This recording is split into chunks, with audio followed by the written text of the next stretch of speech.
Good morning ninth class. कैसे हो बच्चों? आई होप कि आप बहुत अच्छे होंगे और घर में अच्छे से होंगे।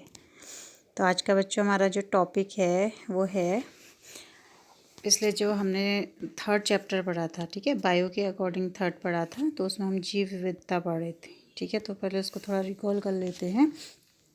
तो जीवों में जो विविधता था, ठीक है, यानी कि हमारे जो पूरे पृथ्वी में कितने करोड़ों प्रकार के क्या पाए जाते हैं, जीव जंतु पाए जाते हैं, ठीक है। तो उन जीवों में क्या होती है, बहुत ज़्यादा वेरिएशन होती है, मतलब दिखने में अलग अलग होते हैं, चाहे पेड़ पौधे हों चाहे जीव जंतु हों। तो उनको हमने क्या कोशिश करी थी, उनका वर्गीकरण करने की कोशिश करी, ठीक है। तो इसमें पहले हमने अरस्तु के बारे में पढ़ा था, ठीक है। फिर हम बात कर रहे थे कि R.H. विटेकर ने, ठीक है, 1969 में R.H. विटेकर एक साइंटिस्ट थे जिन्होंने 5 जगत वर्गीकरण दिया, ठीक है। 5 जगत मतलब 5 भागों में उनको बांटा। तो उसमें पहला था मोनेरा आपका, दूसरा था प्रोटिस्टा, तीसरा था फंजाई, चौथा था प्लांटी और पांचवा क्या था, एनिमल, ठीक है। तो इस तरह हमने पढ़ लिया था। आज जो हमारा टॉपिक है वो है क्या, जो R.H. विटेकर ने 5 भागों में बांटा था। 3 तो हमने अच्छे से पढ़ लिए थे, मोनेरा, प्रोटिस्टा, फंजाई। तो आज हम जो प्लांट है, ठीक है, उसको क्या करेंगे और डिटेल में पढ़ेंगे, ठीक। क्योंकि ये तो क्या हो गया, उन्होंने 5 भागों में बांटा, लेकिन क्या है, इतने ज़्यादा प्लांट्स हैं हमारे उसमें, तो उनको भी हमने फर्दर क्या किया है, कैटेगराइज किया है, मतलब वर्गीकरण किया है, ठीक है। तो उसमें जो 5 आते हैं, फिर से हमने जो प्लांटी है, पहले तो प्लांटी का मतलब क्या होता है, ठीक है। प्लांटी मतलब पादप जगत, ठीक है। पादप जगत मतलब कि इस जगत में क्या होता है, कोशिका भित्ति वाले बहुकोशीय यूकैरियोटिक जीव होते हैं, ठीक है। मतलब ये प्रोकैरियोटिक नहीं होते हैं, ये यूकैरियोटिक होते हैं और इनमें कोशिका भित्ति पाई जाती है, सेल वॉल पाई जाती है, ठीक है। अब क्या हो रहा है कि इनको हम पादप जगत क्यों कहते हैं, क्योंकि इनके पास क्या होता है, क्लोरोफिल होता है, ठीक है। क्या होता है बच्चों, क्लोरोफिल होता है। क्लोरोफिल की वजह से कैसे दिखाई देते हैं, हरे दिखाई देते हैं। और एक दूसरा मुख्य कार्य इनका वो क्या होते हैं, ये स्वपोषी होते हैं, ठीक है। कैसे होते हैं, ये स्वपोषी होते हैं। इसका मतलब है कि ये अपना भोजन क्या कर सकते हैं, स्वयं बना सकते हैं, ठीक है। तो पादप जगत या प्लांटी की जो मुख्य विशेषता है वो क्या है, स्वपोषी। और वो हरे क्यों दिखाई देते हैं, क्योंकि उनमें क्या पाया जाता है, क्लोरोफिल पाया जाता है, ठीक है बच्चों। तो ये क्या हो गया आपका, एक पर्टिकुलर पादप जगत या प्लांटी के बारे में हो गया। अब इसके भाग पढ़ेंगे हम, ठीक है, कि जो पादप जगत है उसको हमने कितने वर्गों में बांटा है। पहले तो हमने इसको R.H. विटेकर ने 5 में बांटा, Monera, protista, fungi, Plantae, Animalia. अब हम प्लांटी को लेकर क्या कर रहे हैं, उसका फर्दर डिवाइड कर रहे हैं, ठीक है। तो इसमें सबसे पहले आता है आपका थैलोफाइटा, ठीक है। अब इसको एक एक करके हम देखेंगे। दूसरा है हमारा ब्रायोफाइटा, ठीक है। तीसरा है हमारा टेरिडोफाइटा, ठीक। चौथा है इसमें आपका जिम्नोस्पर्म और पांचवा है इसमें एंजियोस्पर्म, ठीक है। 1 बाय 1 हम इसको पढ़ते हैं। तो पहले की बात करते हैं हम, ठीक। पहला जो इसमें है वो है आपका थैलोफाइटा, ठीक है। थैलोफाइटा का मतलब भी क्या होता है, थैले लाइक स्ट्रक्चर, ठीक है। यानी ये क्या होगा, एक थैले जैसा होगा और इसके अंदर क्या होगा, कुछ मात्रा में क्लोरोफिल पाया जाएगा, ठीक है। ये जो है ये क्लोरोफिल पाया जाएगा। और क्या होगा, ना तो इसमें जड़ होगी। अब आपको पता है ना कि किसी पौधे को हम क्या कहते हैं कि उसमें 3 मुख्य भाग होते हैं, एक तो होती है जड़, दूसरा होते हैं उसमें पत्ती और तीसरा क्या होता है, उसमें तना होता है, ठीक है। तो हम बात क्या कर रहे हैं कि पादप के जो मुख्य कैरेक्टर हैं वो क्या हैं, जड़, पत्ती और तना, ठीक है। लेकिन जो थैलोफाइटा होते हैं, ठीक है, थैलोफाइटा मीन थैलस, थैलस मतलब थैला, ठीक है। तो थैले में क्या होते हैं ना, हाथ पांव तो होते ही नहीं है, ठीक है, ना जड़ तना पत्ती होगा। तो इस तरीके का ये थैली जैसा स्ट्रक्चर होता है। इसमें जड़, तना, पत्ती ये तीनों ही नहीं पाए जाएंगे, केवल क्या पाया जाएगा, क्लोरोफिल पाया जाएगा, जिसके वजह से क्या करेगा, प्रकाश संश्लेषण की क्रिया करेगा, ठीक है। तो क्योंकि ये हरा है और ये स्वपोषी है, इसलिए हमने इसको पादप जगत में स्थान दिया है, ठीक है। तो इसके जो उदाहरण हैं वो हैं आपके यूलोथ्रिक्स होता है, ठीक है। इसका चित्र दिखा देते हैं आपको, यूलोथ्रिक्स, ठीक। यहाँ पे देखिएगा आप, ये है आपकी बुक में, NCERT में बने हुए हैं चित्र। यूलोथ्रिक्स हो गया, क्लैडोफोरा हो गया, स्पायरोगायरा हो गया, अल्वा हो गया, ठीक है। और ये जो नीचे है ये है आपका कारा, ठीक है, इसका नाम क्या है, कारा, ठीक। तो क्या हो गया कि थैलोफाइटा क्या है, थैले के आकार के हैं, दिख रहे हैं आपको, ठीक। और एक इसमें क्या होता है, बीच में जो इस तरीके के जो स्ट्रक्चर है वो क्या है, क्लोरोफिल है, ठीक, यानी कि हरित लवक है और इसमें कोशिका भित्ति पाई जाती है। ठीक है, केंद्रक पाया जाता है, जीव द्रव्य पाया जाता है और ये जड़ तना पत्ती में विभक्त नहीं रहता है। ठीक हो गया। चलिए अब नेक्स्ट की बात हम करते हैं। जो हमारा नेक्स्ट है वो क्या है आपका ब्रायोफाइटा। ठीक है, ब्रायोफाइटा। ठीक, ब्रायोफाइटा में क्या हो गया, अभी जब हमने कहा था कि जो पादप की मुख्य विशेषता क्या थी, जड़, तना और पत्ती। ठीक है, तो इसमें पूरा डिटेल में तो नहीं होते हैं लेकिन जैसी संरचनाएं होती, इन तीनों जैसी संरचनाएं होंगी। ठीक है, मतलब हल्के से इस तरीके से दिखेंगे बट वो क्या होंगे, अच्छे तरीके से डिवाइड नहीं होंगे। ठीक है, और इनको क्या कहा जाता है, पादप जगत का उभयचर कहा जाता है। क्या, पादप जगत का उभयचर। ठीक है, पादप जगत का उभयचर इसलिए कहा जाता है, उभय मतलब दो, तो ये क्या रहता है आपका, जल में भी रहता है और किस में रहता है, थल में भी रहता है। ठीक है, हमने क्या कहा इसको, हमने क्या कहा कि पादप जगत का क्या कहा, उभयचर। उभयचर मतलब, उभय मतलब क्या हो गया, दो, तो यानी कि ये क्या रहेगा, जल में भी पाया जा सकता है और थल में भी, मिट्टी में भी पाया जा सकता है। ठीक है, तो इसलिए ये क्या हो गया आपका उभयचर हो गया। ठीक, इसके ड्रॉ देखते हैं अब हम। ये देखिएगा, तो ये क्या है आपका, एक तो रिक्सिया है। ठीक है, पहला क्या हो गया आपका रिक्सिया। ठीक, दूसरा मार्किंचिया और तीसरा क्या है, फिनेरिया। ठीक है, इसका एक और चित्र दिखाते हैं हम आपको। ये क्या है, देखिए ये आपको आसानी से आपके घरों की दीवारों पे दिख जाएंगे। ठीक है, और जब से हल्की सी बारिश होती है तो ये क्या होते हैं हमारी दीवारों में, सीढ़ियों में, तो बाथरूम में भी एटलीस्ट ये कभी कभी आ जाते हैं। ठीक है, तो ये क्या हो गया मॉस, और ये पत्थरों में भी पाए जाते हैं, लकड़ियों के ऊपर भी पाए जाते हैं। आप अगर इसको देखेंगे तो दीवारों में देखना इस तरीके से, ये देखिए पूरा ये पत्थर लगा हुआ है और उसके बाहर से इस तरीके की संरचनाएँ हैं और क्या है इसमें, जड़ तना पत्ती जैसी संरचना है, हल्की फुल्की, लेकिन विभक्त अच्छे से नहीं होता है। ठीक है, और ये लीवर बर्ड है, इस तरीके के आकार का होता है, इसलिए इसको लीवर के आकार का, इसलिए इसको क्या बोलते हैं, लीवर बर्ड होते हैं। तो ये भी आपको आसानी से क्या हो जाएगा, आराम से दिखाई देगा अगर आप अपने आसपास की दीवारों पे देखेंगे। तो ये क्या है, ब्रायोफाइटा।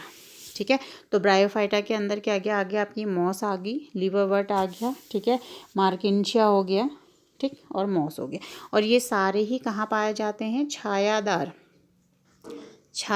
स्थानों में और नमी वाले स्थानों में। ठीक है, जल और थल में तो क्यों, जल में तो पानी ही है, थल में भी वहाँ पर पाए जाएंगे जहाँ पर क्या होगा, छायादार स्थान होगा। ठीक है बच्चों, तो इसको आप क्या करेंगे, देखने की कोशिश करेंगे। ठीक, नेक्स्ट हम पढ़ते हैं थैलोफाइटा के बाद हमारा क्या आता है, टेरिडोफाइटा। ठीक है, थैलोफाइटा के बाद हमारा जो नेक्स्ट आता है वो है आपका टेरिडोफाइटा। तो टेरिडोफाइटा जो होता है, जो अभी हमने संरचना की बात करी थी, जड़, पत्ती और तना इसमें पाया जाता है। ठीक है, जड़, पत्ती और तना इसमें क्या होता है, अच्छी तरीके से किससे क्या होता है, डिवाइड होता है। ठीक हो गया, और इसमें क्या पाया जा रहा है, संवहन ऊतक पाया जा रहा है। इसकी मुख्य विशेषता क्या है, संवहन ऊतक पाया जाता है। संवहन ऊतक मतलब कि आपने 8th में पढ़ा होगा, जाइलम और फ्लोएम के बारे में पढ़ा होगा। जाइलम क्या करता है, क्या करता है, अगर याद है नहीं है आपको बता देते हैं। तो जो जाइलम होता है वो क्या करता है कि जड़ों द्वारा, ठीक है, जड़ों द्वारा किसको अवशोषित करे हुए पानी को और खनिज लवण को कहाँ पहुँचाता है, पेड़ के विभिन्न भागों तक पहुँचाता है। ठीक है, और दूसरा क्या है हमारे पास, फ्लोएम। ठीक है, फ्लोएम का कार्य क्या है, पत्ती द्वारा बने भोजन को क्या करना, पेड़ के अन्य भागों तक पहुंचाना। तो जाइलम का ज्ञान क्या हो गया कि जड़ ने जो अवशोषित किया है पानी और खनिज लवण, उनको ऊपर पहुंचाना ताकि प्रकाश संश्लेषण की क्रिया हो सके। और फ्लोएम क्या करता है, प्रकाश संश्लेषण से जो बना भोजन है उसको पौधे के अन्य भाग तक पहुंचाने का कार्य करता है। ठीक है, तो टेरिडोफाइटा में क्या होगा कि जो प्लांट है वो जड़, तना, पत्ती, फूल, फल में क्या, फूल फल तो नहीं, केवल जड़, तना और पत्ती में क्या होगा, वो डिवाइड होगा। उसमें अच्छे से हमको ये तीनों चीज़ें देखने को मिल जाएंगी। ठीक है, और मुख्य विशेषता क्या है कि इसमें संवहन ऊतक पाया जाएगा। ठीक है, तो इसके उदाहरण हो गए आपके फर्न, ठीक है, और इक्वेसिटम। इसका चित्र दिखाते हैं आपको। ये इसमें आप देख रहे हैं ये क्या है, मार्सिलिया है और एक ये फर्न है। ठीक है, ये हमारे आसपास बहुत ज़्यादा मात्रा में दिख जाते हैं। इसको आप देखिएगा, इसका एक अच्छा चित्र आपको दिखाते हैं। देखिए ये फर्न हमारे छायादार स्थानों में ये पाए जाते हैं। ठीक है, तो इस तरीके से आप इसको देख सकते हैं आराम से, ठीक है। और ये इक्वेसिटम है, ठीक है। तो ये क्या आ गया आपका टेरिडोफाइटा में, ठीक है। और ये सारे ही क्या होते हैं, छायादार स्थानों में पाए जाते हैं, पानी में नहीं पाए जाते हैं। केवल क्या होता है, छायादार स्थानों में, नम स्थानों में पाए जाते हैं, जहाँ पे ज़्यादा धूप ना हो, ठीक है। और इनका दूसरा मुख्य काम है ये सजावट के रूप में भी इसका क्या करा जाता है। अगर आप शादी ब्याह में जाते हैं ना, तो क्या कहते हैं, वहाँ पर क्या होता है, इस तरीके से ये जो पत्तियाँ होती हैं इनमें फूल लगा के गेट वेट को सजाया जा सकता है, ठीक है, या गुलदस्ते बना के लगाए जा सकते हैं। तो इनका काम क्या है, सजावट में भी इनका काम हम कर सकते हैं, ठीक है। अब बच्चों ये जो तीनों हमने पढ़े हैं अभी तक, ठीक है, कौन कौन से, सबसे पहले हमने क्या पढ़ा, थैलोफाइटा पढ़ा, फिर हमने ब्रायोफाइटा पढ़ा, ठीक है। उसके बाद हमने क्या पढ़ा, टेरिडोफाइटा। ये तीनों ही क्या होते हैं, इनमें नग्न भ्रूण पाए जाते हैं, ठीक है। यानी कि इनमें बीज नहीं बनते हैं, केवल नग्न भ्रूण बनते हैं, ठीक है। पत्तियों के पीछे क्या होगा कि हल्के से बीजाणु बन जाते हैं, हल्के फुल्के होते हैं और हवा के थ्रू इधर उधर चले जाते हैं। तो ऐसे प्लांट्स को हम, इन तीनों को हम क्या कहते हैं, क्रिप्टोगैम कहते हैं। क्या बोलते हैं, क्रिप्टोगैम, ठीक।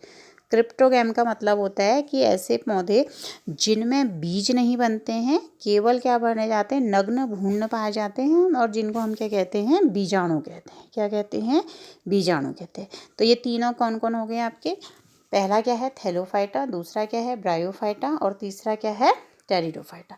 तो ये तीनों जो शुरू के हमारे हैं, थैलोफाइटा, ब्रायोफाइटा और टेरिडोफाइटा, इनको हम क्या बोलेंगे, क्रिप्टोगैम बोलेंगे। क्रिप्टोगैम का मतलब क्या हो गया, नग्न भ्रूण पाए जाते हैं, जिनको हम बीजाणु कहते हैं, ठीक है। इस तरीके से छोटे छोटे स्पोर, फर्न अगर आपको मिलेगा, ठीक है, फर्न आपको मिलेगा तो उसके आप पत्ती में अगर पीछे की ओर देखेंगे तो छोटे छोटे क्या होते हैं, स्पोर्स पाए जाते हैं, यानी कि बीजाणु पाए जाते हैं। तो बीजाणु पाए जाने की वजह से इन तीनों को हम क्या बोलते हैं, क्रिप्टोगैम बोलते हैं, ठीक है। क्लियर है इतना। चलिए नेक्स्ट देखते हैं हम। अब जो हम नेक्स्ट की बात कर रहे हैं वो कर रहे हैं हम, एक तो जिम्नोस्पर्म और दूसरा एंजियोस्पर्म की बात कर रहे हैं, ठीक है। तो अभी हमने क्या कहा कि जहाँ बीजाणु बनते हैं उस हिस्से को, यानी कि इन तीनों को, टेरिडोफाइटा, ब्रायोफाइटा और थैलोफाइटा को हमने क्या कहा, क्रिप्टोगैम कहा, क्योंकि इसमें क्या बन रहे थे, आपके बीजाणु बन रहे थे, ठीक है। अब हम क्या बात कर रहे हैं कि जिनमें ये दो जो हैं आपके, जिम्नोस्पर्म और एंजियोस्पर्म, ठीक है, जिम्नोस्पर्म और एंजियोस्पर्म, इसमें क्या बन रहे हैं, बीज बनते हैं, ठीक है। तो इसलिए इनको क्या कहते हैं, फेनरोगैम कहते हैं, फेनरोगैम, ठीक है। क्या कहते हैं बच्चों, फेनरोगैम कहते हैं, फेनरोगैम, ठीक है। तो इसका मतलब इसमें क्या बनेंगे, बीज बनेंगे, ठीक है। और जो जिम्नोस्पर्म होते हैं वो कैसे होते हैं, नग्न बीजी होते हैं। इसमें भी दो प्रकार हैं, ठीक है। फेनरोगैम मतलब कि बीज का निर्माण तो हो रहा है, फेनरोगैम का मतलब क्या है, बीज का निर्माण तो हो रहा है, लेकिन हमने क्या कहा, एक हमारा क्या है, जिम्नोस्पर्म, जिसमें बीज कैसे होते हैं, नग्न बीजी होते हैं, ठीक है। बीज कैसे हो रहे हैं, नग्न बीजी हो रहे हैं, तो उसको हम क्या कहेंगे, जिम्नोस्पर्म कहेंगे। और जिसमें, ठीक है, जिम्नोस्पर्म का मतलब ही क्या होता है, नग्न बीजी, ठीक है। जिम्नो मने नग्न, स्पर्म मने बीज, तो जिसमें क्या होगा, नग्न बीजी बीज पाए जाएंगे, उसको क्या कहेंगे हम, जिम्नोस्पर्म, ठीक है। तो इसका चित्र दिखा देते हैं आपको पहले, ये आपने बहुत देखे हैं, ठीक है। तो ये वाला चित्र तो आपका जाना पहचाना चित्र है, ये चीड़ का पेड़ है, ठीक है। और ये ऊपर क्या है, साइकस प्लांट है, ठीक है। तो चीड़ का पेड़ सबने देखा होगा, तो साइकस और पाइनस दो इसके क्या है, मुख्य उदाहरण है। देखिए इस चित्र में देखिएगा आप, इसमें भी वही है, ये देखिए चीड़ का पेड़ है, ये उस सजावटी जो होते हैं उनका पेड़ है, ये क्या है आपका, साइकस का पेड़ है, ठीक है। और ये गिंगो है, ठीक। तो इस तरीके से ये सारे ही क्या हैं, जिम्नोस्पर्म है, ठीक है। और जो इनके फल लगे रहते हैं वो इस तरीके से लगे रहते हैं, देखिए इसमें देखिएगा कि ये क्या है आपका, जाना पहचाना है ना। तो ये क्या हो गया आपका, मेल कोन हो गया, यानी कि ये जो हमारे चीड़ के पेड़ में इस तरीके से लगे रहते हैं। और ये क्या हो गया, फीमेल कोन हो गया, जिसको हम पहाड़ में क्या कहते हैं, स्यूते भी बोलते हैं, ठीक है। तो ये वो क्या स्ट्रक्चर क्या हो गया, ये फीमेल कोन हो गया, और ये क्या हो गया, मेल कोन हो गया, ठीक है। तो ये किसका है, चीड़ का पेड़ है, ठीक है। इसका इंग्लिश टर्म है पाइनस, ठीक है। तो चीड़ का पेड़ और साइकस किस में आता है, हमारा जिम्नोस्पर्म में आता है, ठीक है। किस में आता है बच्चों, जिम्नोस्पर्म में आता है, ठीक है। तो इससे आप अच्छी तरीके से परिचित है। अब जो हमारा जो नेक्स्ट आता है वो है हमारा एंजियोस्पर्म, ठीक है। जो नेक्स्ट है हमारा वो क्या है, हमारा एंजियोस्पर्म। ठीक है, तो एंजियोस्पर्म क्या हुआ देखिएगा, एंजियो मतलब जैसे हमने अभी जिम्नो की बात करी, तो जिम्नो मतलब तो क्या था, नग्न था। एंजियो का मतलब होता है ढका हुआ। ठीक है, ढका हुआ मतलब आवरण के अंदर, और स्पर्म का मतलब हो गया बीज। तो ऐसा बीज जो आवरण के अंदर ढका हो, यानी कि कोई फल है उसके अंदर बीज पाए जा रहे हैं, तो बाहर से क्या है, ये आवरण है, तो इसलिए क्या हो गया कि ऐसे बीज जो आवरण के अंदर पाए जाते हैं उनको क्या बोलते हैं, हम एंजियोस्पर्म बोलते हैं। ठीक है, और ये सबसे ज़्यादा क्या होते हैं, वेल डेवलप्ड प्लांट होते हैं, मतलब विकसित प्लांट होते हैं। इनके पास क्या होगा, जड़ भी विकसित होगी, तना भी विकसित होगा, ठीक है, पत्ती भी विकसित होगी। ठीक, तो ये सारे ही क्या हैं, और इसमें क्या पाया जाएगा, संवहन मंडल भी पाया जाएगा, जिससे कि ये पानी और भोजन का सप्लाई कर सके, और इनमें पुष्प भी लगेंगे। ठीक है, अभी तक हमने जितने भी प्लांट के बारे में पढ़ा उसमें हमने कहीं पर भी क्या फूल की जिक्र नहीं करी। अभी तक हमने कहा नग्न बीज बन रहा है, ठीक है, बीजाणु बन रहे हैं, लेकिन फूल बन रहे हैं कि हमने जिक्र नहीं करी। तो एंजियोस्पर्म ही वो वर्ग है पादप जगत का जिसमें क्या बनता है, फूल बनता है। ठीक है, और फूल के बाद ही क्या बनेगा, फल विकसित होगा, जिसके वजह से किसका निर्माण होगा, बीज का निर्माण होगा। ठीक है, तो एंजियोस्पर्म क्या हो गए हमारे, कि जिसमें ढका हुआ बीज पाया जाएगा, और बीज हमेशा फलों के अंदर पाया जाएगा।